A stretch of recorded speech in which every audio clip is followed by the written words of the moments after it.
जागरण 22 मई 2021। एक और महामारी। गति 120 शब्द प्रति मिनट। कुल शब्द 430। प्रारंभ करें। कोरोना वायरस से उपजी महामारी कोविड से जूझ रहे देश के सामने ब्लैक फंगस यानी म्यूकोरमाइकोसिस नामक बीमारी ने किस तरह एक नई समस्या खड़ी कर दी है, इसका प्रमाण है एक के बाद एक राज्यों की ओर से उसे महामारी घोषित किया जाना।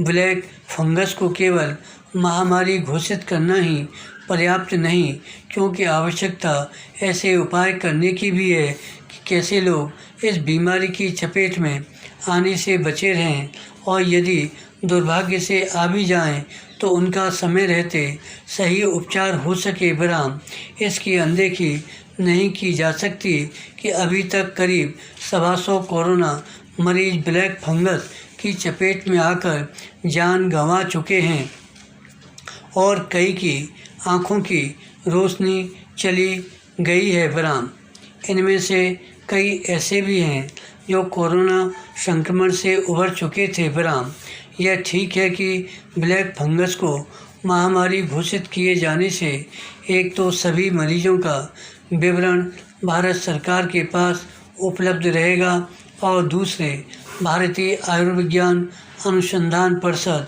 यानी ICMR के दिशा निर्देशों के हिसाब से इलाज हो सकेगा।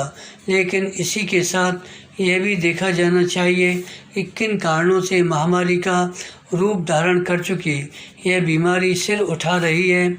इन कारणों में से न केवल आम लोगों को अवगत कराया जाना चाहिए, बल्कि चिकित्सक समुदाय को भी विराम जागरूकता बढ़ाने की ज़रूरत इसलिए अधिक है क्योंकि कोरोना गांवों तक फैल गया है। विराम पैरा निसंदेह इसके कारणों की तह तक भी जाना होगा कि ब्लैक फंगस ने भारत में ही इतना कहर क्यों मचाया है। हालांकि यह बीमारी ऐसे कोरोना मरीजों को अपनी चपेट में लेती है जो मधुमेह रोगी होते हैं, और भारत में सबसे अधिक मधुमेह रोगी हैं।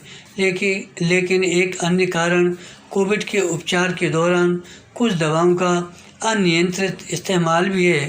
कम से कम अब तो यह सुनिश्चित किया जाए कि चिकित्सक इसे भली तरह अवगत हो जाएं कि कोविड उपचार के दौरान किन दवाओं के इस्तेमाल में बहुत सावधानी बरतनी है। कोरोना मरीजों की जान तो बचानी ही है, लेकिन इस कोशिश में उपचार के दौरान या फिर उसके बाद ऐसी कोई गफलत न होने पाए कि मरीज ब्लैक फंगस की चपेट में आ जाए।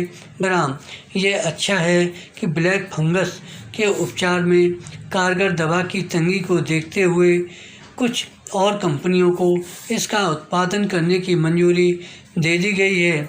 लेकिन इसी के साथ यह भी सुनिश्चित किया जाना चाहिए कि देश के विभिन्न हिस्सों में यह दवा यथाशीघ्र उपलब्ध भी हो।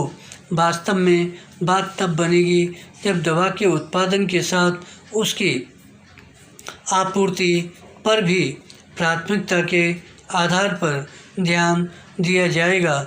विराम धन्यवाद। श्री हरदास।